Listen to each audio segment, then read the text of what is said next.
আসসালামু আলাইকুম। নতুন একটি ভিডিওতে সবাইকে স্বাগতম। আমি আজকে আপনাদের সাথে একটি অন্যরকম ভিডিও শেয়ার করতে যাচ্ছি। সারা বছরের জন্য আমি শুকনা মরিচ যেভাবে সংরক্ষণ করি সেটাই আজ আপনাদের সাথে শেয়ার করব। আগে তো শুকনা মরিচ সবসময় কিনেই খেতে হতো, কিন্তু আজ ১ থেকে ১.৫ বছর হলো আমাকে কখনোই শুকনা মরিচ কিনতে হয়নি আলহামদুলিল্লাহ। গাছ থেকে আমি কিছু পাকা মরিচ তুলে নিব, আর এই পাকা মরিচগুলো আমি ভালো করে শুকিয়ে নিব। চট্টগ্রামে বেশ কিছুদিন টানা বৃষ্টিপাতের কারণে সূর্যের কোনো দেখা নেই। তো আমি এগুলো কিভাবে শুকাবো সেটাই চিন্তা করছি।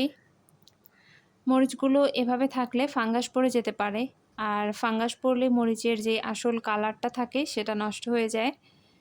তো দেখা যাক কিভাবে মরিচগুলো শুকাই। আমি এখানে থেকে কিছু ছোট ছোট জাতের মরিচও তুলে নিচ্ছি। এই মরিচগুলো ছোট কিন্তু অনেক বেশি ঝাল। গাছে যতগুলো পাকা মরিচ ছিল আমি সবগুলো মরিচ তুলে নিয়েছি।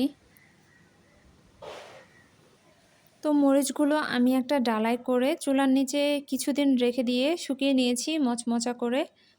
আর এটার কালারটাও একদম সুন্দর অক্ষুণ্ণ থাকবে, নষ্ট হবে না। দেখুন মরিচগুলো একদম সুন্দর শুকিয়ে গেছে। আর এটা যেহেতু আমি খাওয়ার কাজে ব্যবহার করব, সেজন্য আমি এটা চুলার নিচে দিয়ে শুকিয়ে নিয়েছি।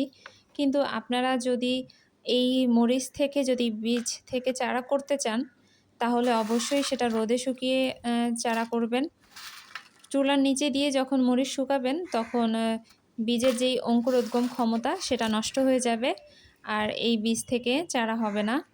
এজন্য অবশ্যই যেই মরিচগুলো আপনারা চারা করার উদ্দেশ্যে সংরক্ষণ করবেন সেটা অবশ্যই রোদে শুকাবেন, আর যেটা খাওয়ার জন্য সেটা চুলার নিচে দিয়ে করলে কোনোই সমস্যা নেই, বরং আরও ভালো। তো আমি ভালো করে শুকিয়ে নিয়েছি। এখন একটা এয়ারটাইট কন্টেইনারে মরিচগুলো ঢুকিয়ে রেখে দিব।